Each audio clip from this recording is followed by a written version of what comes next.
Welcome to People Doing Good for Others.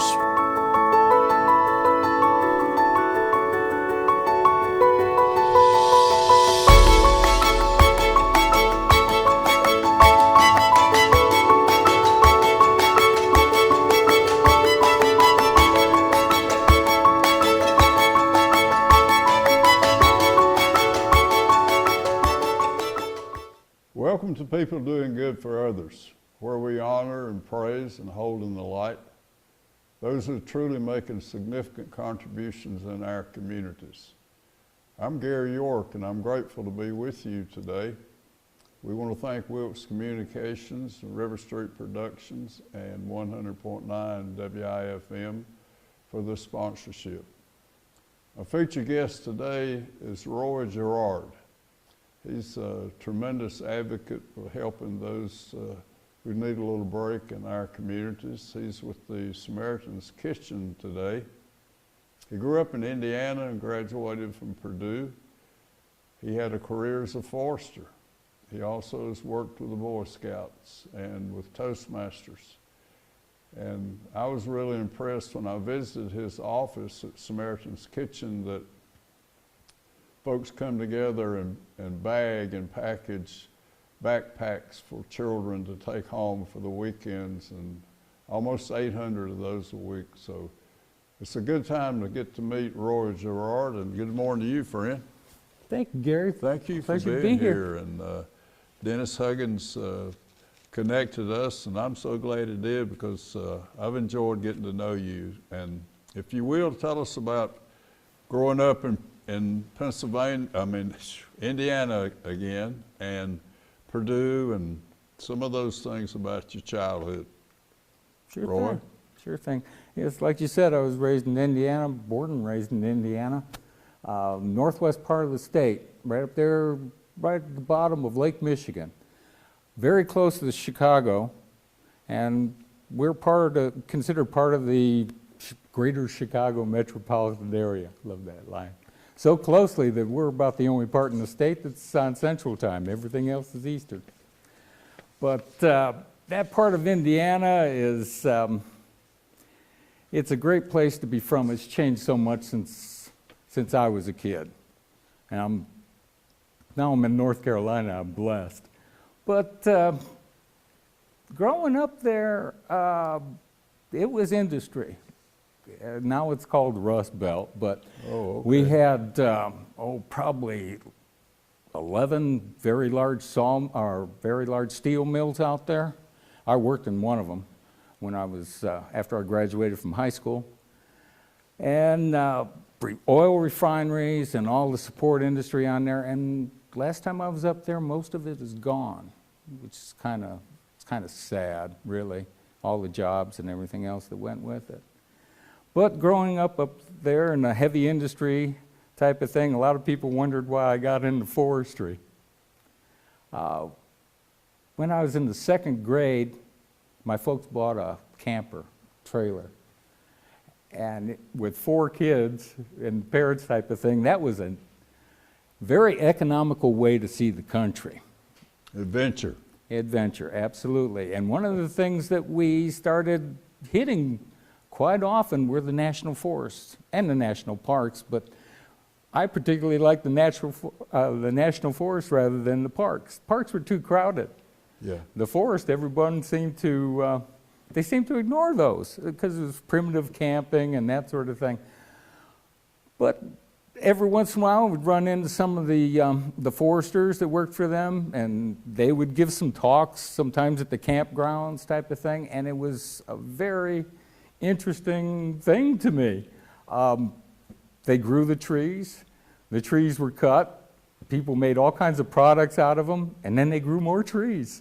I mean, where do you see stuff like that? So that's where you got your calling to be a forester? Yes, that was probably about 6th or 7th grade when I thought that would be a neat way to make a living. Up until then, I wanted to be a lawyer. So I think I made the right choice. Okay. I'm better at talking to trees than I am to judges, type of thing. But we saw a good bit of the country. We got to see a lot of the natural environment and how it was actually growing on out there and how Sure. people used it for so many different things. So that really inspired me that way. Went to Griffith High School, Griffith, Indiana, and my wife went there too, but we couldn't stand each other at the time. She was one of these very smart people, National Honor Society, top 5% of her class type of thing. We had 306 graduating seniors. I don't know what her number was on that thing, but I was number 153, right there dead in the middle. Yeah. Which is kind of strange because So she was, you both went to Purdue together? Yes, we did. She went, first year of college, she went to, what was it called, Mary Grove College up in Detroit. Had a scholarship to go there. Didn't particularly care for it, so she came back to that part of Indiana and was going to go to Purdue. She majored in business, concentration in accounting. And I was, a course in forestry. And as we got to going together and things like that, getting very close, I figured I had to marry this gal. Came about that I had, drop back here a little bit, there my freshman year of school, I had gone out and bought 2 tickets for the Doobie Brothers up in Chicago for a concert. Doobie Brothers. The Doobie Brothers, absolutely. And they were playing at the Auditorium Theater in Chicago, the same theater that Caruso used to sing in. Acoustics were fantastic. 14 row center, hard to beat that. I'd asked 6 girls if they wanted to go with me, and all of them had very important things to do, like they were planning to be sick or were washing their hair.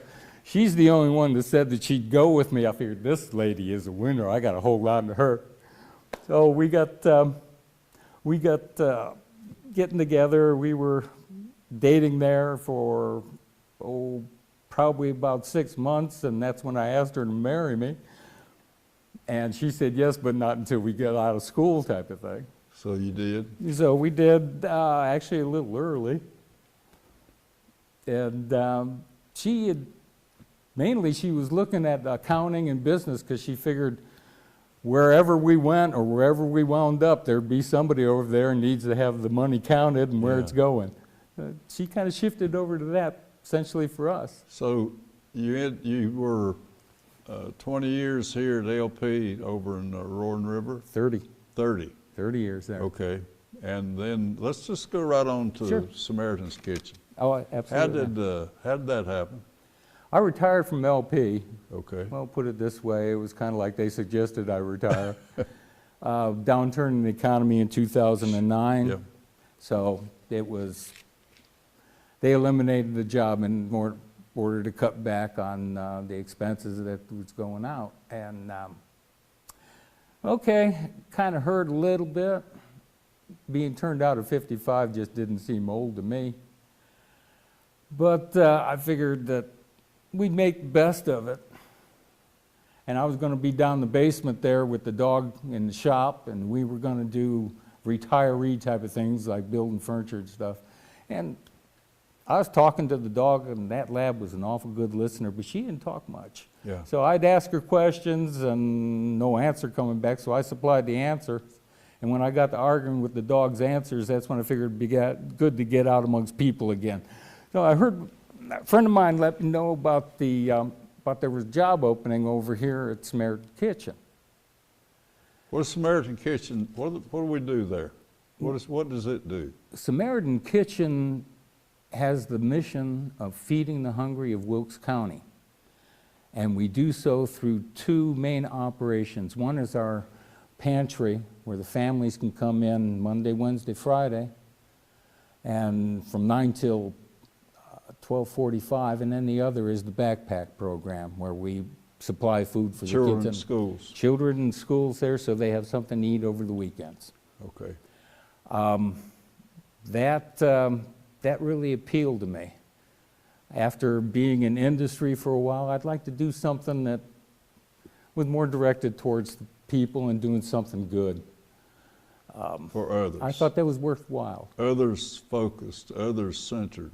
Yes. Yeah. Yes, that's very gratifying. I don't know, there's something really neat. There's something really exhilarating if you get into it about helping other people. Filling a need is something that I'm not sure exactly what it is or how to describe it, but it makes me feel good all over. And I'm sure it does a lot of other people I too. could tell how attached or how involved when I visited your office over there, how you were just part of everything. Everybody passed, you knew names, and just I was deeply moved and impressed the time I spent with you earlier this week. We're family. Yeah. We're family over there. And last year we had 507 volunteers come in there. Really? Yes. And that, get to know a lot of folks that way. Yeah. It's extremely interesting to me since I became the volunteer coordinator there of how people kind of flow into positions or might say at operations that they feel specially led to or they feel like they're very good at type of thing. Some of them have been there a long time and that they have a specific job that they like to volunteer to do. That's theirs. You know, that they know a whole lot more of it, what to do there than I even know what to do. And it makes my job very easy as a coordinator from the standpoint of all I got to do is make sure they have everything available to them to do their jobs. And how's it funded? Let's make sure we understand that. We are funded by a number of people. There are an incredible amount of generous folks out there. We are supported by United Way. We're a United Way agency. Different companies around here are helping us out. Tyson gave us a grant about a year and a half ago for a walk-in freezer out there that we needed a lot, and about 22,000 pounds of chicken to go with it, And well, about 3 weeks ago, they gave us another 10,000 pounds of chicken type of thing. Tyson, wow. Yeah, Tyson doing that. The folks over at Walmart gave us, I think, like $3,500 here about 3 weeks ago. And there are, scads, a number of people that are out there, companies, individuals that are helping us out. And it ranges. This is what I really think is interesting when you're looking at the people who are donating to us. Give you a good case in point. I was working over there on a Saturday, and this little old lady comes walking in, and she looked like my mother. Saturdays we weren't open. I thought maybe she didn't know that, and she was needing food type of thing. Can I help you?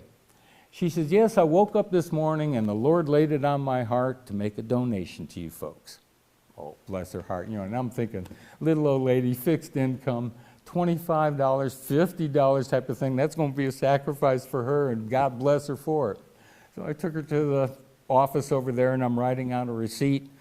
And I said, okay, how much do I put down on this? And she hands me a check for $10,000. $10,000? $10,000. The Lord laid it on her heart that morning to help us out. Fantastic type of thing. However, let me get another one. There was a special needs guy coming in there. It looked like he was mid to late 20s, and came walking in there, and he had 2 of those plastic shopping bags with about 10 or 12 cans of vegetables in there. And he was donating that to us. Now, the question comes down to, which one's greater? Neither. Which one is lesser than the other? Neither. They're both fantastic. Anything that takes us in the right direction is progress, and I'm all for it that way. But it is so gratifying to see people who have it laid on their heart to help someone else, no matter what the amount is. Tell us about those moments when it may appear that we're going to run out. Oh. And it never happens, but it almost does. Tell us about that, Roy Jarrard. Oh, yes. There's been a number of instances like that. The best one I can give you. Up there in the backpack program, the crews come in to fill the bags for me on Monday and Tuesday, and we give the bags to the schools like on Thursday. I was there on a Friday evening making sure we had all the stuff for the Monday crew, and I noticed that at that time we were given cans of Chef Boyardee stuff, and I didn't get the information to Dick Johnson, our director, soon enough, so we didn't have enough on hand. He didn't order it. He didn't know we needed it.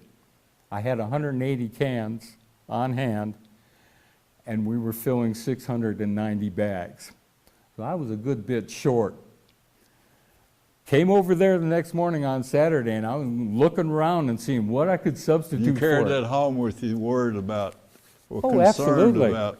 Absolutely. That's what I really appreciate about you, your concern for nutrition, for the youngster who might not get that one can because you don't have it. I've carried that with me since we met, and I want to thank you for that, of being, you're not just going through the motion, it's in here, the things that you do there, and I'm so honored to have that. That was a day of an eye-opener for me.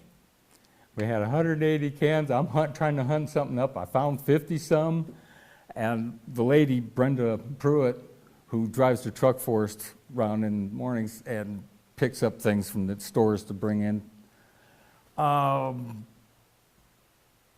asked me what I was doing there, looking so worried doing there type of thing. And I told her the situation, oh, okay, and she took off and make the pickup, and I was around looking for things and finding some. And she came back with, she says, today it was donated on in here that we picked up a lot of Chef Boyardee, cans of Chef Boyardee, a hot dog. Usually when she comes in, maybe for backpack items, there might be 2 regular store shopping type carts full. And that's wonderful. That's great. That's a good amount type of thing. I walked in there where she had them all parked. There were 4 carts piled over. There was a table in there that had the paper shopping bags. Filled the table on up. It was down on the floor with the bags of this. Hot dog, here we go, So I get all that stuff upstairs and I'm stocking it and I'm keeping count. And it's going on the shelves, and I'm thinking, popped into my mind, wouldn't this be cool if I wound up with the 690 cans that I needed? So I'm putting them in there and I'm getting closer to it and I'm getting excited type of thing to come up to the last can. And I had a count of 689. Needed 690. One short. One short. Now, no big deal. And as soon as I said that, it went off in me like a shot. Yeah, it's no big deal to you, but if you're the one kid who doesn't get the can, it is a big deal. What okay, a great Lord, story. properly Wow. chastised. Wow. I'll pick some up on the way home, but I'm still feeling really sharp about this one. We got close. So you made a great comeback, right? And I was walking down the hall, turning off the lights up there, and I noticed that there was one of the carts that we had an overrun of backpack bags from the week before. Had 13 bags in there. They all had Chef Boyardee in them. So I had my 690 cans that I needed, plus 12 to boot. Now, it says in the Bible there, that he'll do exceeding abundantly above all that we ask or think. Now, 12 may not seem like it's super abundance type of thing, but when you start off with 180, you need 690, 12 over, that's gravy, that's fantastic. I was so impressed by that, I had to get up in front of church on Sunday and tell everybody about it. Where did you? Tell us about your church. Oh, church there, it is a very, I'm going to put it this way, it's a very comfortable church. Come as you are, come in the condition you are, you're going to get fed spiritually, you're going to be loved, and it's a good place. That's in Jonesville, Elkin? It's over in Elkin in the shopping center where Winn-Dixie used to be and Kmart, that area, right over in there. I think we're right next to Papa John's.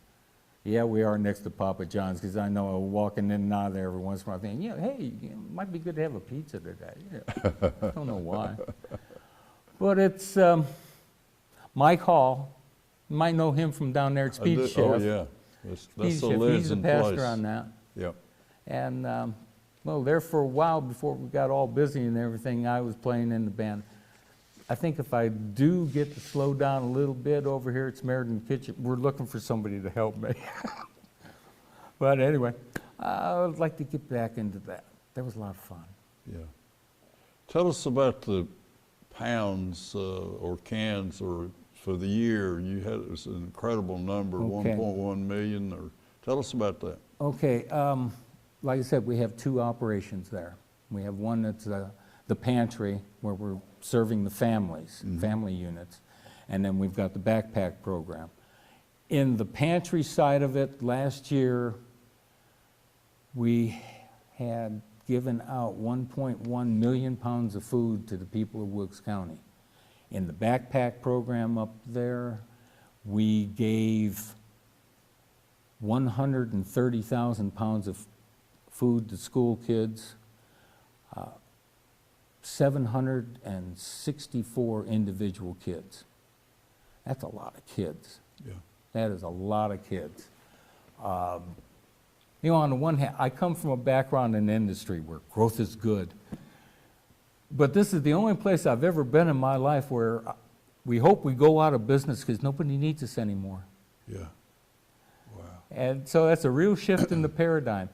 The backpack program up there, right now, sadly, it's growing from what it was last year. But on the good side there, we're able to meet that need.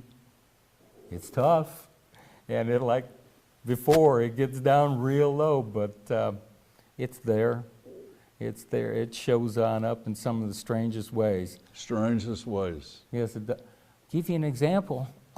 There was a young lady who attends North Middle School, and she had several friends there at school who were in the backpack program. So she got in touch with the people over there at the church, youth group and all this, and decided that they were going to do a fundraiser for the backpack program. They sold hot dogs. They sold $781.06 worth of hot dogs and donated that to us. This is coming from a girl in middle school. It comes from all kinds of strange places. It's like the lady who gave us the $10,000 that she got up in the morning and the Lord laid it on her heart to give to us. Yeah. That happens all over the place. That is what really amazed me when I started working in this job was you hear all the negatives on out there, but I can tell you there are so many generous people out there in Wilkes County. You don't really realize that they're there. You wouldn't even think of it if you listen to the news and, you know, and read the paper, because you know, they only report the unusual type of stuff on out there. And I think we get kind of jaded to the point that that's the norm. I can assure you it is not. There are wonderful Do a lot of people out folks there. walk in the front door with gifts and There are quite a few some that of them do bring that. just a little bit and then Yes. some bring a lot. Yes, they do that. Like Wilkes Master Gardeners, when the gardens are coming on in, they'll bring produce on it, and nothing like fresh produce type of thing. You know, stuff like that. Yeah, people, there are a whole bunch of generous people here in Wilkes County. What if a person should choose to want to get involved, Roy Jarrard? Tell us, how would we come up 421 and find you or call, or if you want to get involved either financially or with product, how would we go about doing that? A number of ways they can do that. You know, give us a call type of thing. The number is 336-838-5331. Give us a call that way. Stop on by. I can assure you that there's at least one person who's going to be there most of the time. Generally, there's going to be somebody there from 8 o'clock in the morning, Monday through Friday at least, until 5 in the afternoon, 4 or 5 in the afternoon. Someone will be there.